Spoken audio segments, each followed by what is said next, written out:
Magandang gabi po sa inyong lahat mga kapatid. Kumusta po kayo? Magandang umaga sa mga umagang oras, magandang tanghali, at magandang gabi naman sa mga taga-Pilipinas at dito sa Asia. Naway nasa mabuti po kayong kalagayan na inaabot po nitong ating pag-aaral ng salita ng Diyos, rightly divided. At ngayong gabi ay tatalakayin po natin ang theme na pinamagatang For God hath not appointed us to wrath. What does this mean? Sapagkat hindi po tayo itinalaga ng Diyos sa kapuotan, anong ibig sabihin po nito? Itong talatang ito ay nasa 1 Thessalonians chapter 5 verse 9. For God hath not appointed us to wrath, but to obtain salvation by our Lord Jesus Christ. Ilang kami po ay nagpapasalamat na muli makatutunghay po kami sa iyong salita. Maraming salamat na pinayaman mo muna po kami sa bawat mabubuting bagay sa pamamagitan ng iyong biyaya na kay Kristo Jesus na aming Panginoon. Maraming salamat po sa iyong mga salita na nagpapahayag, nagsasaad o kung saan nakalahad ang katotohanan. Naway mahalin po namin ito at pagtiyagaang saliksikin, unawain sapagkat hindi po ito karunungan ng tao kundi karunungan mo. Ibinibigyan namin sa inyo ang papuri at walang hanggang pasasalamat sa pangalan po namin Panginoon Kristo, namin tagapagligtas. Amen. Balik talo po tayo saglit mga kapatid sa ating pong nakaraang pagtalakay last Sunday. Ito po ay pinamagatang Enduring Sufferings in View of the Glory which shall be revealed in us. Yung po bang pagtitiis ng mga kahirapan na kung saan ay ating iniisip, yung pong kaluwalhatian na ihahayag sa atin mga kapatid. Ang mga sufferings po na binanggit sa konteksto ng Romans 8 ay ating pong tinalakay, at kung nais nyo pong balikan nyo lamang po ang text. Nandyan po yung mga klase ng sufferings, nandyan po yung tayo ay nagdaranas ng kahirapan dahil nasa sin-cursed world po tayo. Yung sumpa ng kasalanan ay hindi pa po nawawala hanggang ngayon, at yan ay mawawala lamang sa pagbabalik ng ating Panginoong Jesucristo. Kaya yung ating buhay dito sa lupa ay hindi pabor sa atin physically bilang mga anak ng Diyos. So kahit na ang mundo, ang hindi mananampalataya ay nakararanas din ng pag-ibig ng tinatawag na kasakitan or pain. Pare-pareho po tayo dahil part po tayo ng creation mga kapatid. Ang kamatayan, ang sakit, ang kamatayan, ang gutom, panganib at samutsari na binanggit sa Romans 8 mga kapatid, no? From 35 hanggang sa 39 ay pwedeng mangyari sa atin. Pero ang maganda mga kapatid, bagamat ganyan po ang nature of life, may kaugnayan sa ating physical life sa mundong ito, ay hindi po tayo mahihiwalay sa pag-ibig ng Diyos na kay Kristo Jesus. Kahit na po yung pinaka masasamang pangyayari sa buhay ay maranasan po natin, hindi po nagbago yung pag-ibig ng Diyos dahil pinatunayan na yan ng ating Panginoon Kristo. Yung mga ipinagkaloob niya sa atin by grace, walang bayad, ay hindi na po mawawala.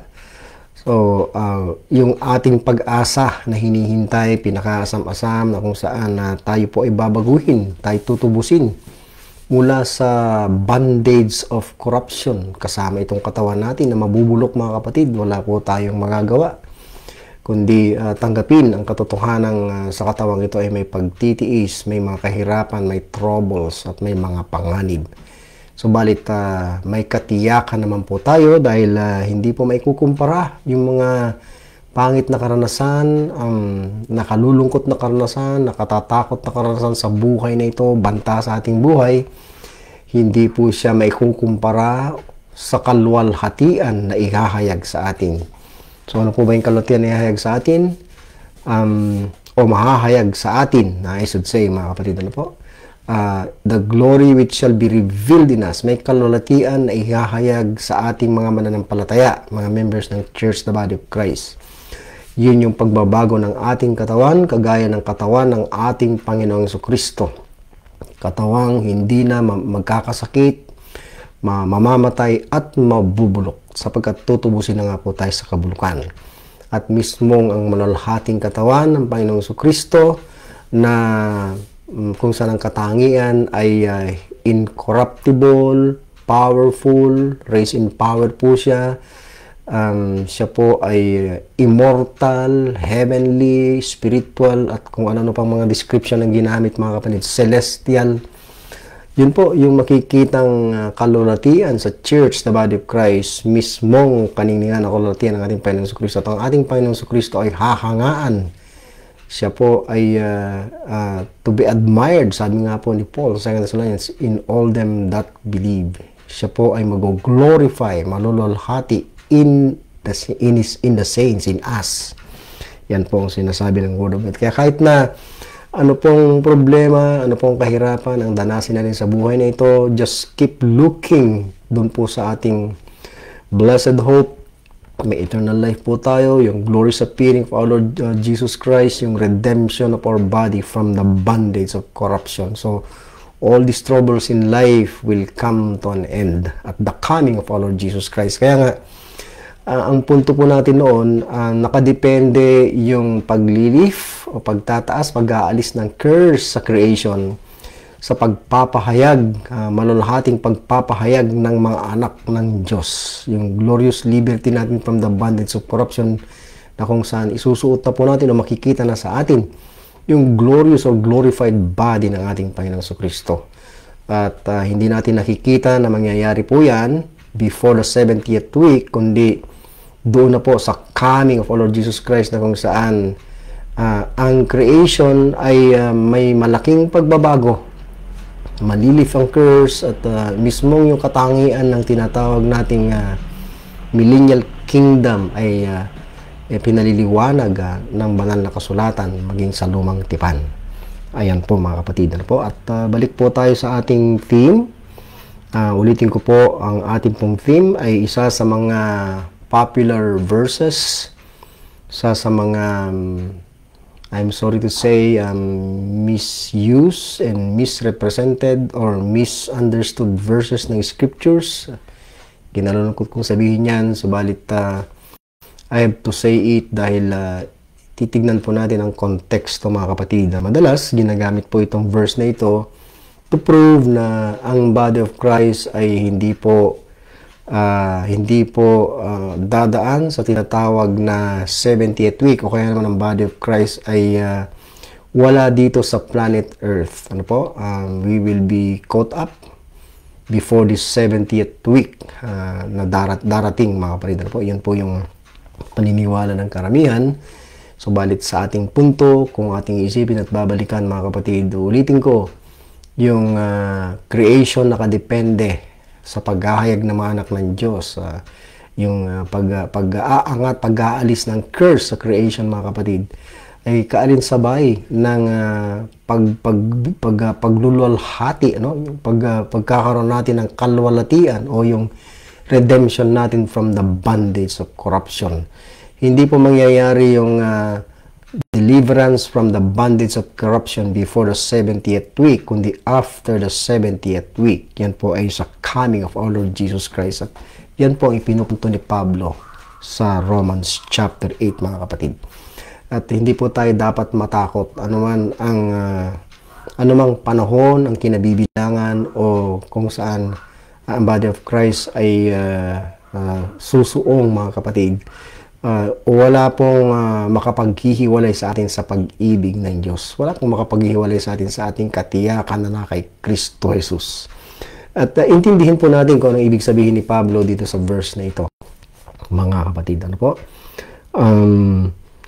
Ang traditional or common view sa mga rightly dividing or mid-acts believers, mga kapatid, ay ito po wrath to come, pinaniniwalaan halos lahat, ano po, na ito po yung period of time na tinatawag nating the so-called 7-year tribulation period. So, meron po kasing ganyang expression na ginagamit, ano po, 7 years or 7-year tribulation period. So, period of time siya. So, ginawa siyang period of time. Ano po? Common view po yan. At hindi lang yan, ginagamit din po yung mga katagang the Great Tribulation or the 7 years Great Tribulation. Ayan. So, ito po popularize, pinasikat po ng mga kaibigan natin at mga kapatid na Baptist at kahit ng mga kapwa natin, mga mid-acts, mga kapatid, sa pamamagitan ng paggamit ng mga dispensational charts na kung titignan mo, napakadali na lang intindihin at hindi mo na kailangang saliksikin pa ang nilalaman ng mga verses basta't yun na lang yung paniwalaan mo na para bagang doctrinal statement na rin po, statement of faith at naging authority na po mga kapatid dahil kinikilala natin magagaling ang mga tagapagturo ng ganitong mga aral. Okay. Then, ikalawa, in connection po sa number 1, pinaniniwalaan din po na ito pong wrath to come ay sa Israel lang po mangyayari. Ano po? Sila lang po ang issue dito sa tinatawag na wrath, appointed to wrath sila. Okay? Pero tayo hindi po. At itinuturing na yung pong wrath na yan nga ay yung 7 years tribulation, the so-called 7 years tribulation period. Pero ulitin ko, titignan po natin kung yan po ba ang ibig sabihin ni Paul, mga kapatid. Okay? At wala raw pong kaugnayan sa atin yung pagdaan o yung time na kung saan ay aabutan o aabot doon sa tinatawag na 70th week or the so-called 7 years tribulation. But again, wala po yan sa scripture yung ganyang mga expression. Okay? And then, maliban dyan mga kapatid, may paniniwala din po ang ilang mga dispensationalists kagaya ng Acts 28 people na ito pong 70th week ay walang kaugnayan sa atin in the sense na ang body of Christ ay nag-umpisa raw po sa Acts 28:28. Kaya yung unang mga sulat ni Paul, unang 6 na sulat niya sa Acts period ay hindi po talaga naka-address sa body of Christ, kundi sa Israel. Ayan. Ang para sa atin ay yung mga huling sulat lang. Bali 7. Ano po? At yun yung mga tinatawag na prison epistles, na kung saan ay binabanggit nga ni Paul ang mga katagang the church, which is the body of Christ. Okay? So, balit yung expression na body of Christ, ginamit din po yan sa Romans, sa 1 Corinthians 12 at yung one body sa Romans chapter 12. So, hindi po ako sumasang-ayon sa Acts 28 view na kung saan nagsimula ang body of Christ sa Acts 28, kundi nagsimula ang body of Christ kay Paul, sa ministry ni Paul. Okay, so babalikan po natin itong context ng 1 Thessalonians 5 at magsisimula po tayo of course sa verse 1. At ngayon pa lang ay sinasabi ko na po mga kapatid na hindi po natin matatapos ito pong mga verses na ito hanggang verse 9. Ano po? Subalit sisimulan po nating talakayin. Maaaring may part 1, part 2 I should say, at part 3. No? Hindi po natin mamadaliin, subalit kundi iisa-isahin po natin. Examinin po natin yung mga words and expressions na ginamit dahil napakahalaga po nito mga kapatid. At all scripture po tayo mga kapatid, sabi rin mismo ni Paul. Dahil profitable for doctrine yan, for reproof, for correction, for instruction in righteousness. Yan po ang sinasabi ni Paul. At kasama po yan sa itong all scripture na ito to make us perfect, to make us have complete knowledge of the overall purpose of God in all ages, no? Of course, all scripture rightly dividing dahil marami pong gumagamit ng all scripture pero hindi po rightly dividing, kaya hindi rin po nila natutunton ang katotohanan at hindi rin po sila umaabot sa perfection in doctrine and in conduct, mga kapatid. Okay, so sa verse 1 na po tayo. Sabi ng verse 1, but of the times and the seasons, brethren, ye have no need that I write unto you. Of course, ito pong kausap ni Paul dito, walang duda. Ano po? Walang iba kundi ang mga church, o ang church sa Thessalonica. Sila, of course, iglesia ng Diyos or body of Christ members, kagaya natin. at kapwa natin sila kabahagi sa iisang katawan. Naniniwala tayo na there's only one church in this present dispensation at yan ay nagsimula nga kay Paul. Kasama lahat ang kanyang mga sulat, 13 epistles, mga kapatid. So, itong mga members ng Body of Christ na ito, kagaya natin, hindi lang naman sa mga taga-Thessalonica rin po ito may kinalaman o nauukol, kundi para sa lahat na ng members ng Body of Christ. Ano po? But of the times and the seasons, brethren, ulitin ko po, you have no need that I write unto you. Now, ito pong expression na the times and the seasons ay almost the same expression na ginamit po sa Acts chapter 1 verse 7. Sabi niya, and he said unto them, sabi ng Panginoon sa mga disciples na nagtatanong sa kanya, it is not for you to know the times or the seasons which the Father hath put in His own power. Take note, dito po sa verse na ito ay nandyan yung mga kataga sa last part na the Father hath put in His own power, yung times or the seasons. Almost the same, yung or lang po yung pinag-iba at saka yung end. So, for sure, ito pong expression na ito ay may kaugnayan sa end times, you will say, or the end, or the coming of our Lord Jesus Christ, at yung day of the Lord, dahil yan po yung binabanggit dito sa context na ito. By the way, karamihan, o halos lahat ng mga rightly dividers, mid-acts rightly dividing people, ay sinasabi o itinuturo na iba ang day of the Lord na binabanggit sa chapter 5 at yung coming na binabanggit sa chapter 4, yung coming of the Lord, yung sabi ng verse 15, yun po ay coming at ang Panginoon ay baba mula sa langit. Ano po? Na kung saan tayo nga po ay we shall be caught up. Ano po? Tayo po ay imimit ng Panginoon in the air. Yun po yung mga katagang ginamit doon. So, karamihan o halos lahat ay nagsasabi na ang 1 Thessalonians 4, yung catching up ay before the 70th week, and then ang chapter 5 ay after the 70th week. Yan nga po ba kaya ang ibig sabihin ni Paul, mga kapatid? Hindi po ito para maiba lang o para guluhin ang inyong mga pag-iisip, kundi sabay-sabay po natin pag-aralan at tunghayan at nawa nasa atin pa rin po yung ating pag-uugali na magsaliksik at hindi po nakabatay sa katalinuhan o karunungan ng tao o kagalingan ng isang magtuturo na kinikilala natin, kundi magbatay lamang po tayo sa nakasulat, mga kapatid. Now, karamihan po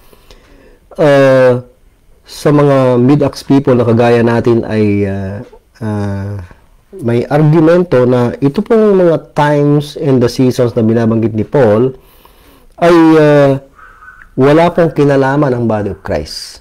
At dahil wala po tayong kinalaman, hindi na po tayo parte ng tinatawag na end times or last days or day of the Lord, hindi na raw, kaya raw sinabi ni Paul, you have no need that I write unto you. Yan daw ang dahilan, kaya sinabi ni Paul na hindi ko na kailangang sumulat sa inyo dahil yung times and the seasons ay wala naman daw pong kinalaman sa body of Christ. Okay? So, tignan po natin, mga kapatid, kung totoo po yan, no? Sa talatang ito. At yun nga, madalas sinasabing sa Israel lang. Okay? Yan.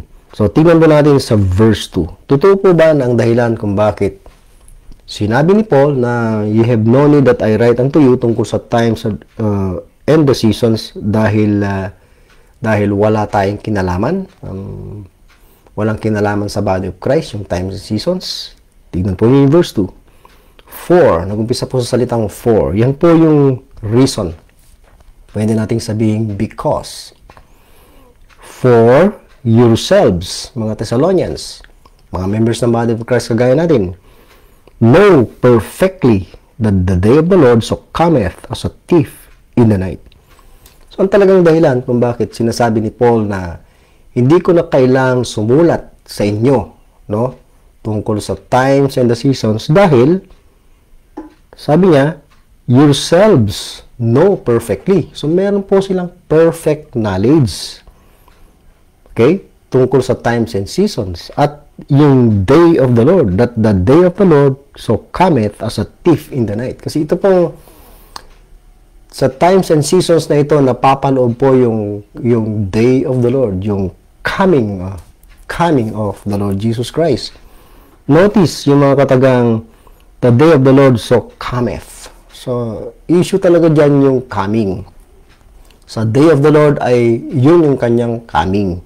Yung coming ay yun yung day of the Lord. Yun yung umpisa ng day of the Lord, mga kapatid. Okay, isa-isahin po natin yung mga expression na yan. Kaya medyo matatagalan po tayo ng pagtalakay sa konteksto nito. At gaya ng sinabi ko, comparing spiritual things with spiritual. Sana hindi po tayo magsasama, mga kapatid, sa pagsasaliksik. At huwag po tayong mag-negative kaagad, mga kapatid, at mag-isip ng mga pangontra, kundi hayaan lang natin ang scripture ang magturo sa atin at hindi rin ako, mga kapatid, tuloy po nating pag-aralan to. Okay. So, marami pong impormasyon batay sa verse 2, no? Dahil sa mga katagang perfectly. Okay? Maraming information ng mga mananampalataya sa Thessalonica tungkol sa times and the seasons. Okay? At yung coming day of the Lord as a thief in the night. Okay? Na kung saan sabi nga ni Paul, no, ulitin ko lang po, for yourselves know perfectly. Sana ganun din po tayo ng mga members ng Body of Christ. Hindi po yung dahil wala daw po tayong kinalaman ay hindi na natin pag-aaralan ang tungkol sa mga bagay nito. Hindi po ganyan ang sinasabi ni Paul, mga kapatid. Okay, pakitunghayan po natin ang 2 Thessalonians, kalawang sulat, chapter 2, verse 5 and 6, na kung saan, ang issue pa rin ay yung coming of the Lord, yung kanyang pagbaba. Okay, yung catching up, yung day of Christ, okay, at yung gathering natin, ano, bago yung gathering, may mga events, no? 2 Thessalonians chapter 2, by the way, magkakaroon po ako ng pagtalakay, verse by verse din, gaya ng sinabi ko, 2 Thessalonians 1 at 2 Thessalonians chapter 2, mga kapatid. At makikita natin kung pahintulutan po ninyong talakayin natin yan at bigyan nyo ng pagkakataon ng inyong sarili, mga kapatid. Sapagkat kailangan po talaga nating alamin, suriin kung ano talaga ang tinuturo ng mga kasulatan ng mismong apostol po natin.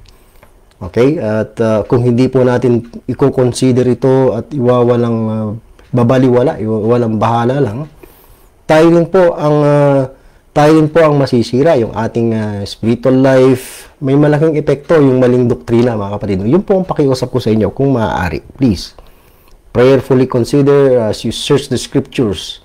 Ito po yung bagay nito dahil napakaselan at napaka-controversial po nito. Tuloy po natin. So, 2 Thessalonians 2, 5 and 6, remember you not that when I was with you, I told you these things, and now you know what withholdeth that he might be revealed in his time. So, dito binanggit po yung I told you these things. Continuation pa rin po ito ng topic ni Paul. Kasi kung maalala niyo, from 1 Thessalonians chapter 1 to chapter 5, 2 Thessalonians 1 to chapter 3, ang main subject is the coming of our Lord. At suriin po natin mabuti kung talaga bang nagtuturo si Paul ng dalawang coming sa kanya mga sulat. Gaya ng ating natutunan. Tinuro ko ng matagal na panahon at natutunan ko rin po sa Bible School. Ayan, mga kapatid. Okay, so tunghayan po natin itong mga katagang the day of the Lord.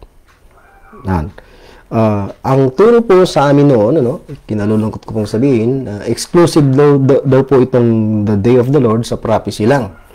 At walang kinalaman sa body of Christ o sa ating panahon. Ito'y sa bansang Israel lang. Sa kanila lang po nauukol. Tingnan po natin, mga kapatid. Mismo itong si Paul, apostol natin, gumamit ng expression ito gaya ng aking mga pagtalakay na nauna kung inyo pong sinubaybayan, mga kapatid. Halimbawa, 1 Corinthians 5:5, to deliver such an one unto Satan for the destruction of the flesh, that the spirit may be saved in what? The day of the Lord. Of course, yung day of the Lord, pinangalanan kung sino yung Lord, Jesus. Hindi po iba yan. Wala pong pangalang Jesus sa Old Testament sapagkat Hebrew, yung original na language, Hindi po ginagamitan ng pangalang Jesus doon. Pero very clear naman, kahit saang parte ng scripture, na yung tinutukoy na Lord na yan, na kung saan may tinatawag na day, ay walang iba kundi ang Panginoong Jesucristo.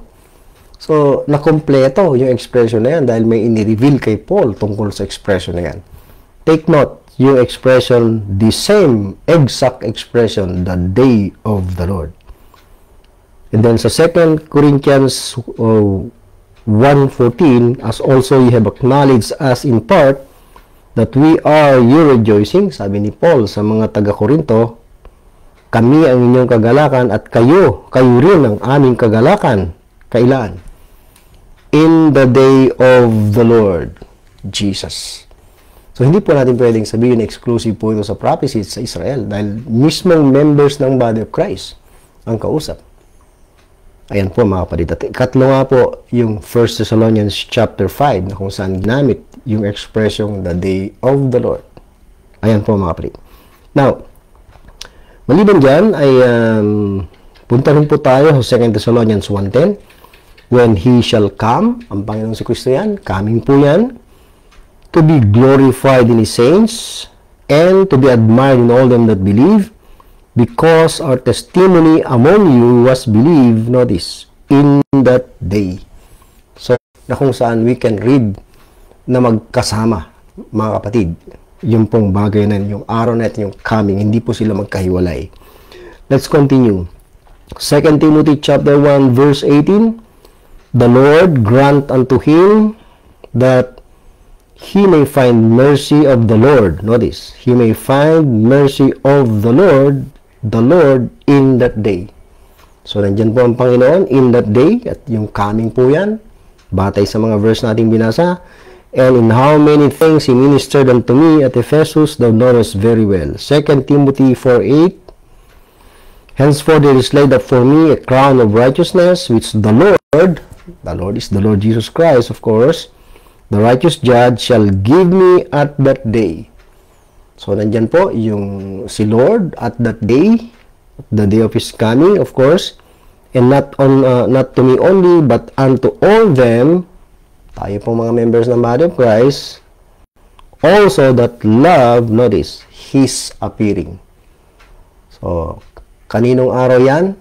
Araw ng Panginoon, nandyan po yung mga katagang at that day, and then His appearing. So, wala pong ibang appearing na tinutukoy o coming or day, kundi iisa lang. Okay, mga kapatid, yan po ang pinupunto ni Paul. Balik naman po tayo sa Old Testament passages. Marami po itong expression na the day of the Lord sa Old Testament scriptures na tinatawag. Subalit, hindi na po natin tutunghayan lahat. Yung unang pagkagamit nito ay mababasa sa Isaiah chapter 2 verse 12. Ito po yung unang-unang occurrence. For the day of the Lord of hosts shall be upon everyone that is proud and lofty, and upon everyone that is lifted up, and he shall be brought low. Yan po ang mangyayari. Nandyan po yung mga katagang the day of the Lord. Okay? At may context po ito, mga kapatid, no po? Para po ito sa mga proud and lofty. Doon po sa mga mapagmataas, mga nagtatanyag, itinatanyag ang kanilang mga sarili. Of course, si Antichrist magtatanyag ng kanyang sarili bago itong day of the Lord. At sila po ay ibabagsak. They shall be brought low, and he shall be brought low. So, verse 11, kung babalik tayo sa context, the lofty looks of men shall be humbled. And then sabi niya, and the haughtiness of men shall be bowed down, and the Lord alone shall be exalted in that day. So notice yung salita mga katagang in that day, ginamit mismo ni Paul. At ano po yung in that day?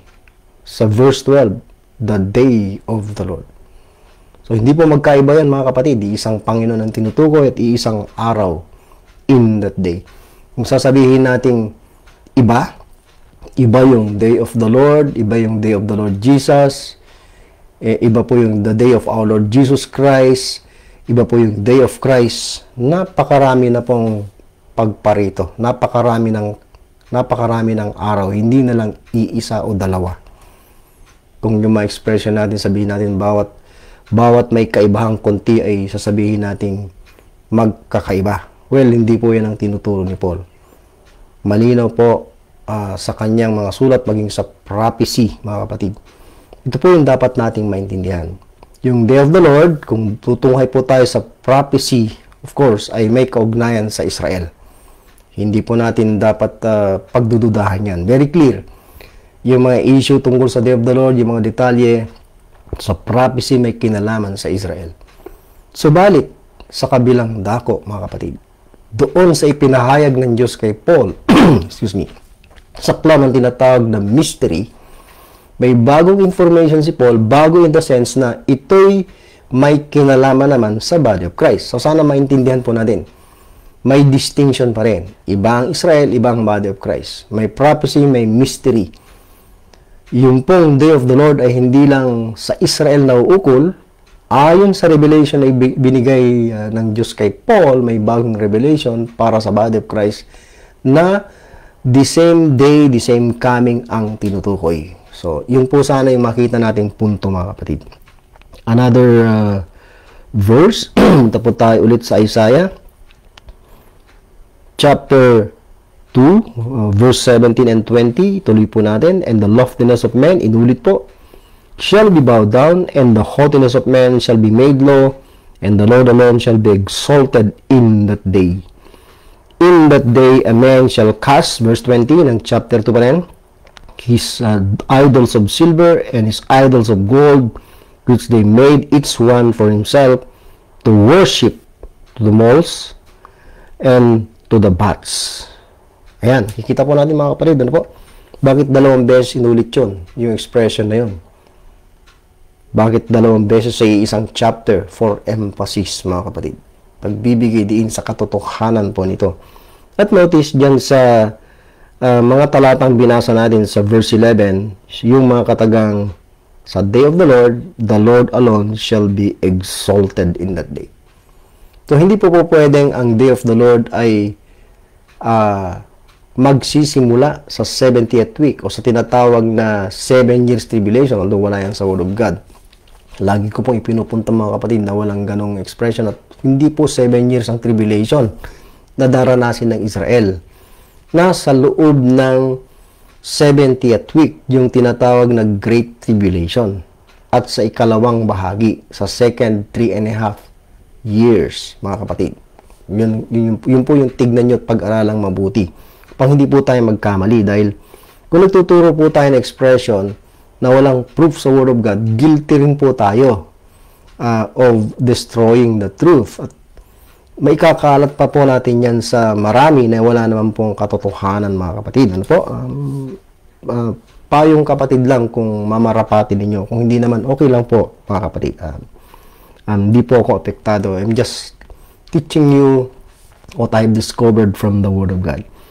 So, the Lord alone shall be exalted. That means wala na sa Antichrist dyan sa day of the Lord. Pagkatapos na yan ng 70th week, dahil siya lang talagang itatanyag. Dahil igugupo na po niya si Antichrist at the end of the 70th week. Ano po? Lilipulin niya yan at walang matitira. Yung fourth kingdom na yun ay wawasakin ng Panginoon sa kanyang pagbabalik. At siya na lang nag-iisa ang itatanyag in that day. Kaya hindi po yan sasakop o sasaklaw sa 70th week, mga kapatid. Dahil exalted si Antichrist sa 70th week. Okay. Zechariah chapter 14, verse 1. Ito po yung last occurrence ng expression of the day of the Lord sa tinatawag ng Old Testament. Behold, the day of the Lord cometh. Notice, the day of the Lord cometh. Coming pa rin yan yung day of the Lord, mga kapatid. And thy spoil shall be divided in the midst of thee. Balikan po natin ang Isaiah chapter 34 verse 8. For it is the day of the Lord's vengeance. So, nandyan po yung makatagang the day of the Lord. Naging possessive nga lang. At may karagdagang information, the day of the Lord's vengeance, paghihiganti. And the year of recompenses for the controversy of Zion, sa Israel po yan. Lamentation 2:22, thou hast called us in a solemn day, may terrors round about, so that in the day of the Lord's anger, Some escape, none escape, nor remain. Those that have swaddled and brought up, hath mine enemy consumed. So, nandiyan po yung mga katagang day of the Lord. Ang isa ay the day of the Lord's vengeance. Yung isa naman ay the day of the Lord's anger. Hindi po magkaiba yan. Pagamat sa isa ay ginamit yung vengeance at sa isa naman ay anger, yung isang araw pa rin po yan. Hindi po magkaiba. Dahil may pagkakaiba ng salita sa huli, ay magkaiba na, hindi po mga kapatid. Kaya yung day of the Lord, day of Christ, day of the Lord Jesus, day of our Lord Jesus Christ, iisa pa rin po yun. At mangyayari yun sa coming of our Lord Jesus Christ. Ito na po, ay isa pa pong verse, ano po, na kung saan dalawang beses ginamit yung mga katagang the day of the Lord. Amos 5:18. Woe unto you that desire the day of the Lord. To what end is it for you? The day of the Lord is darkness and not light. So, ayan, mayroong another description. Yung day of the Lord ay darkness. Okay? And not light. Ayan. And then, another verse, Malachi chapter 3 verse 2. But who may abide? Sino ang makapananatili? Sa tinawag dito na the day of His coming. Take note. Andyan po mismo yung expression na the day of His coming. So, ulitin ko po, yung day of the Lord ay yun yung kanyang coming. Kaya nga dito, very clear po yung expression na the day of His coming. And who shall stand, then notice, when He appeareth. So, yung day of the Lord, yun din yung coming, at yun din yung appearing, yan din yung pagpapahayag. Kasi sa pagparito ng Panginoon, ay magpapahayag siya. Hindi pwedeng paparito siya sa araw na yon ng walang kapahayagan. Kaya nga, glorious appearing din po yan, ayon kay Paul sa Titus 2:13. Another verse, dito naman sa tinatawag nating New Testament, ginamit po ang mga katagang day of the Lord, the day of the Lord, 2 Peter chapter 3 verse 10. So, balik tignan po natin saglit ang context mga kapatid. Balik po tayo sa verse number 4 ng 2 Peter 3 and saying, where is the promise of His coming? Nasaan yung pangako ng kanyang pagparito? He's referring to our Lord Jesus Christ. For since the fathers fell asleep, all things continue as they were from the beginning of the creation. Ito po yung panunuya ng mga scoffers during the last days. Okay? At kahit sa panahon ni Pedro, maaaring may ganitong panunuya, mga kapatid. Then let's go to verse 9. The Lord is not slack concerning His promise. Ano po yung His promise na yan? The promise of His coming sa verse 4. As some men count slackness, but is long-suffering to usward, not willing that any should perish, but that all should come to repentance. Then sa verse 10, but the day of the Lord. Yan po yung coming niya, yung promise of His coming. Day of the Lord will come as a thief in the night. So, ginamit din po ni Paul yung expression na yan. Ano? May time po tayo, tatalakayin po natin anong ibig sabihin yan. In the which the heavens shall pass away with a great noise, and the elements shall melt with fervent heat, the earth also, and the works that are therein shall be burned up. So, on day of the Lord, actually, magsisimula yan sa coming of our Lord Jesus Christ, sa day of His coming, at mag-extend yan even after the so-called millennial kingdom, pagkatapos ng 1,000-year reign of Christ. Dahil talaga magkakaroon ng bagong langit at bagong lupa, mga kapatid. Ayan. So, ganun po kahaba. Pero, magsisimula yan at the end or after, pagkatapos ng 70th week. Dahil siya lang, the Lord alone shall be exalted in that day. Sa tinatawag na day of the Lord or day of His coming. Ayan.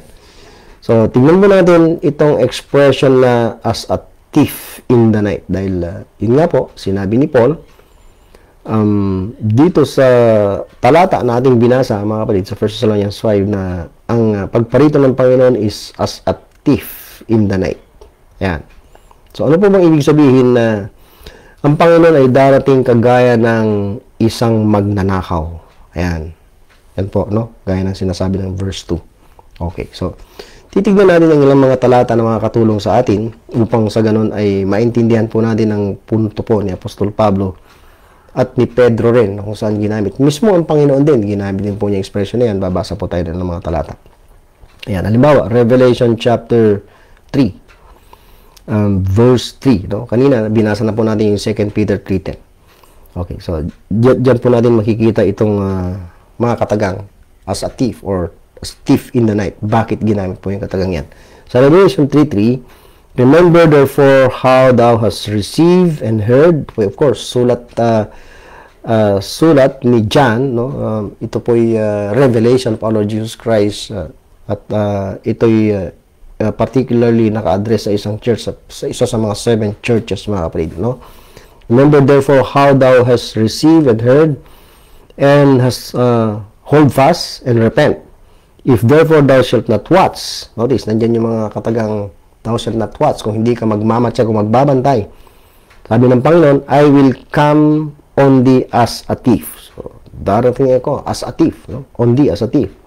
And thou shalt not know, take note, hindi mo malalaman kung anong oras I will come upon thee. So, take note, doon sa mga katagang darating siya sa thief, hindi mo malalaman kung anong oras.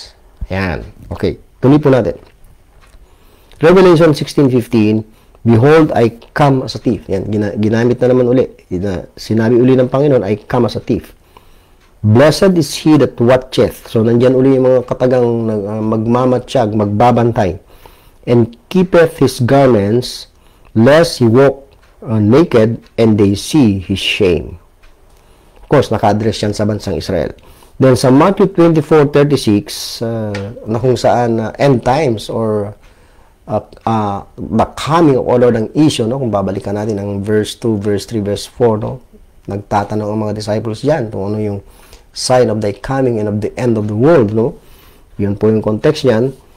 At dito nga, sabi ng Panginoon, but of that day and hour, notice, sa araw at oras, very specific, knoweth no man. So, walang nakakaalam na tao, hindi lang tao, maging mga anghel, nor the angels, no, not the angels, but my Father only. So, take note din, but my Father only. Kanina doon sa Acts 1:7, yung times and season, it is not for you to know the times and seasons. Sabi ng Panginoon sa kanyang mga alagad, na kung saan nilalagay ng Ama sa kanyang kapangyarihan. So, yan, kagaya ng mga katagang, but my Father only, tungkol sa yung pagparito, yung day and hour. Okay? And then, sa Matthew 25:13, watch. Nandiyan na naman po yung mga katagang watch, no? Dahil as a thief in the night, at hindi nila alam kung anong araw at oras, kaya dapat magbantay sila, no? For ye know neither the day, nor the hour, wherein the Son of Man cometh. Ayan.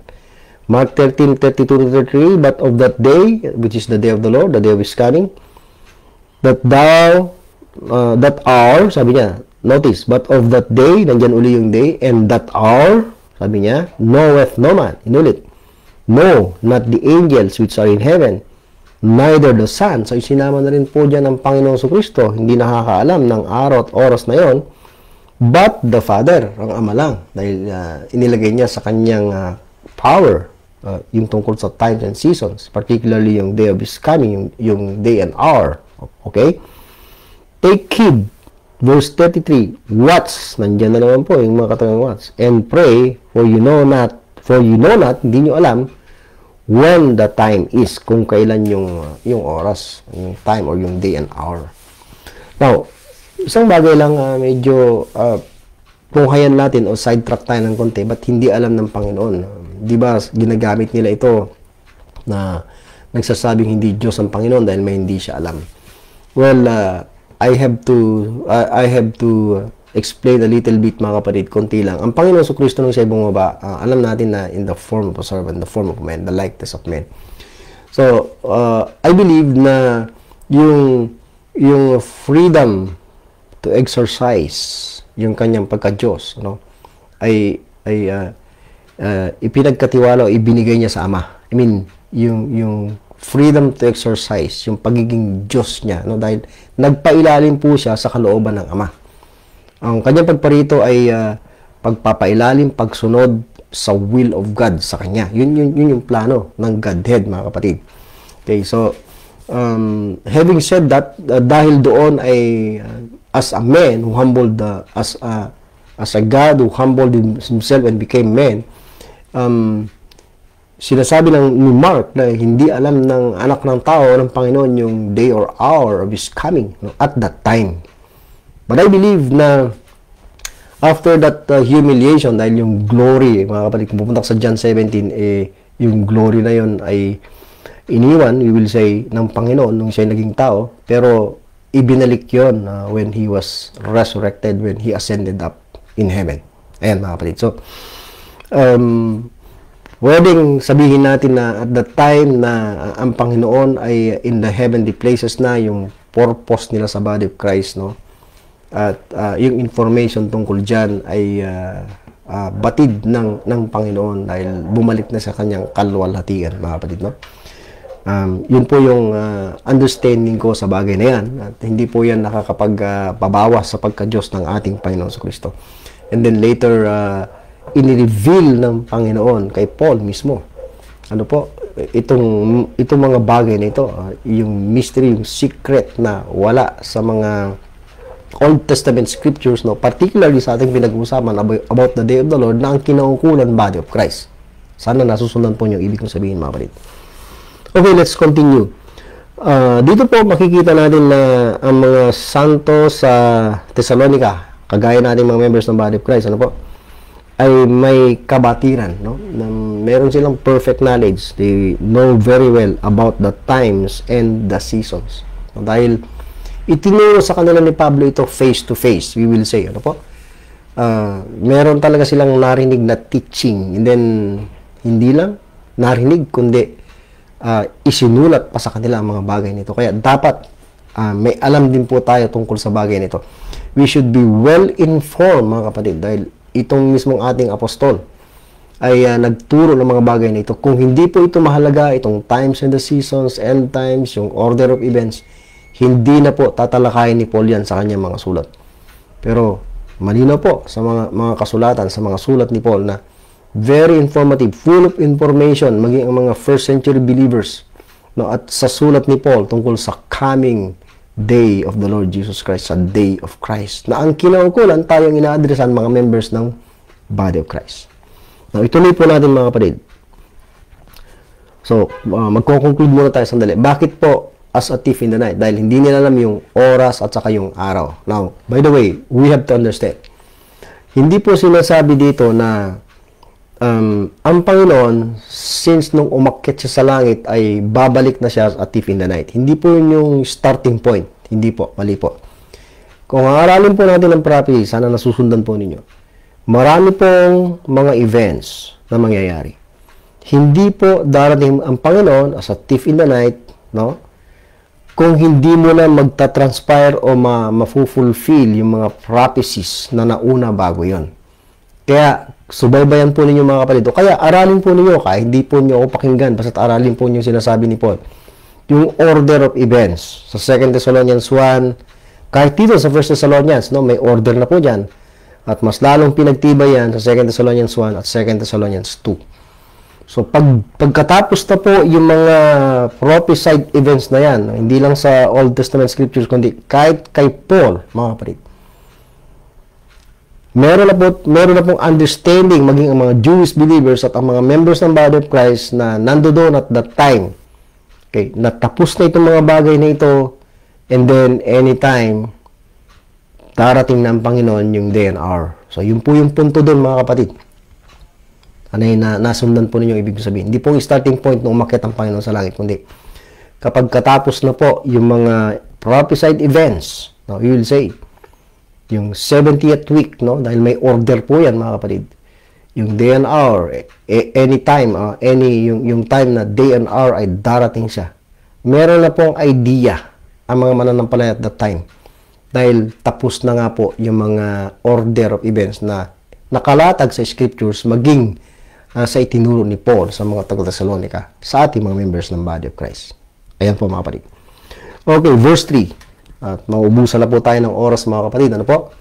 Maaaring konting ano na lang po, konting information tungkol sa verse 3 at sa susunod po natin na babalikan to, mga kapatid. Wala na po tayong oras. Basahin ko po uli, verse 3, for when they shall say peace and safety, Then sudden destruction cometh upon them as travail upon a woman with child, and they shall not escape. Okay, so dito may binabanggit si Paul, no? Again, ito'y sulat sa mga members ng Body of Christ sa atin. For when they shall say, i-identify po natin kung sino yung they na tinutukoy po ni Paul dito. When they shall say, anong sasabihin nila? Sino po yung they? Ang sasabihin ng they ay peace and safety. Then, ano mangyayari? Sudden destruction. Agad-agad may destruction na darating upon them. Yung they dyan ay sila rin yung them. Okay? At may description yung destruction na yun. As travail upon a woman with child, and they shall not escape. Okay, so dito sa verse na ito, konting comment at babalikan po natin, lalo na yung expression na as travail upon a woman, dahil napaka-controversial nito. Marami po nag-associate nito sa 70th week. Of course, babasahin po natin yan sa Jeremiah 30 verse 6 and 7, pero wala po tayong oras kagaya ng sinabi ko, mga kapatid, mga kaibigan, mga kamag-anak. So, yung day dito, hindi naman po mahirap i-identify kung sino. Dahil sinabi po, for when they shall say peace and safety, then sudden destruction cometh upon them. So, yung they dyan at yung them, iisa. And they shall not escape. So, merong destruction na mangyayari sa kanila. At marami po tayong talatang babasahin sa susunod. Sino po ba ang subject of God's destruction? Yung pagkasira, no? Yung destruction ng Diyos, no? Hindi po members ng Body of Christ. Hindi rin mga believing remnant sa Israel. Ito po ay mga ungodly, mga unbelievers, mga kapatid. Hindi po tayo kasali dyan. Dahil hindi po natin sasabihin yan. Hindi sasabihin ng mga members ng Body of Christ o ng believing Israel na nakakaintindi sa Scripture na peace and safety. Dahil at that time ay nasa loob sila ng 70th week bago darating po itong sudden destruction na ito. Kaya yung nakakaintindi ng Scripture, hindi nila sasabihin yung peace and safety. Ang magsasabi niyan yung mga unbelievers po, mga kapatid. Now, ikinalulungkot ko, hindi po natin matatapos ito. Kaya lang sinabi ko po, itutuloy po natin. Hindi ko po alam kung abutin po tayo ng 2 o 3 serye. Ang mahalaga, nag-aaral po tayo ng salita ng Diyos at nagtitiyaga na pag-aaral ng bawat salita at bawat expression. Kung ikaw, kaibigan, kapatid, kamag-anak, hindi pa nakatitiyak ng iyong kaligtasan, hindi pa huli ang lahat, ang plano ng Panginoon sa mga naligtas ay hindi sila itinalaga sa kapuotan. Lahat ng member ng Body of Christ ay hindi magdaranas ng puot na binabanggit dito sa verse na ito. Malinaw po yan. Balit dapat nating maintindihan kung ano ibig sabihin ng verse na yan. At sana ay hindi po tayo ma-impluensyahan ng anumang doctrinal statement or dispensational chart, kundi ng Word of God lang. At ito po yung tunay na magbibigay sa atin ng edification, ng kaaliwan, kapatid, kapag naiintindihan po natin. Kung hindi ka patyak sa iyong kaligtasan, kaibigan, kapatid, kamag-anak, hindi pa huli ang lahat.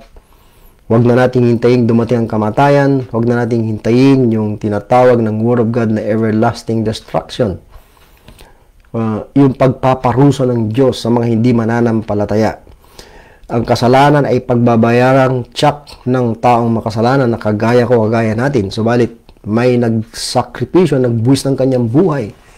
2,000 taon na ang nakararaan. Namin walang iba kundi ang ating Panginoong Kristo. Siya ay namatay dahil sa ating mga kasalanan. Ang kanyang dugo ay dumanak, ibinuhos upang tayo tubusin, hugasan. Sa lahat nating kasalanan, pagbayaran upang walang matinang kasalanan, tayo ay completely or totally forgiven, maging matuwid at maging mga pag-aari ng Diyos. Kung ikaw ay sasampalataya sa Panginoong Kristo sa kanyang sacrificial work at Calvary, at yun ay sapat na, wala nang iba. Hindi ang iyong mabuting gawa, hindi ang iyong reliyon, hindi ang iyong karunungan, kayamanan, siya lamang, dahil siya lamang tagapagligtas, kaibigan, kapatid, kamag-anak. Makatitiyak ka sa iyong kaligtasan.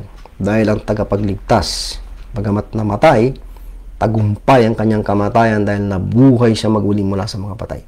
Kinalugdan ng Diyos ang kanyang alay, natuwa ang Diyos Ama.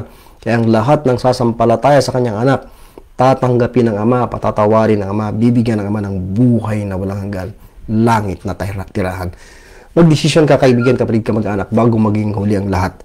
Huwag mong hayaang mawala ang iyong buhay nang wala kang assurance, wala kang katiyakan ng iyong kaligtasan, dahil yan ay malinaw na itinuturo ng mga kasulatan. Ikaw naman ay anak na ng Diyos, member ng Body of Christ, patuloy kang mag-aral. ng salita ng katotohanan. Ibatay mo, kaibigan, kapatid, kamag-anak, ang iyong paglilingkod hindi sa religious system, hindi sa doctrinal statement o alin pa mang organizational policies. Ibatay mo sa Word of God. Balang araw, kapatid, kaibigan, haharap tayo sa Panginoon. At kung mali ang ating pinaniwalaan, sigurado mali din ang ating pamumuhay, mali ang ating motivation, kung hindi ayon sa katotohanan, masasayang yung mga sinasabi nating paglilingkod sa Panginoon na inialay natin ang buong buhay, lahat-lahat para sa Kanya, nagsakripisyo tayo, pero batay pala sa mali. Hindi batay sa katotohanan. Kaya pakiusap ko, apil ako, kaibigan, kapatid, kamag-anak, ikaw ay patuloy na mag-aral, batay ay iyong paglilingkod sa katotohanan, at lisanin po natin ang religious system. Yan po ang sikat sa mundo, yan po ang tinatangkilik ng maraming tao. Subalit, ikaw ay nagmamahal sa salita ng Diyos, huwag mong iiwan ang katotohanan. Tindigan mo ito, kahit hindi po ito popular, kahit kakaunti ang naniniwala. Yan po ang tinuturo ng banal na kasulatan. Maraming salamat po sa inyong lahat, at nawa ay nagbigay hamon at dagdag kaalaman, o kaya naman kung mayroon po kayo information na kung saan nakita nyo mali ako, i-text po nyo, i-message nyo po ako at sabihin nyo mali yan, Brad. Ako'y makikinig, basta ang final authority natin, Word of God, hindi ang sinumang tao, magaling na Bible teacher or doctor so and so, kundi Word of God lang. Maraming salamat muli, at hanggang sa susunod na linggo, sa susunod nating pagtalakay, grace and peace to us all in Christ. Thank you so much.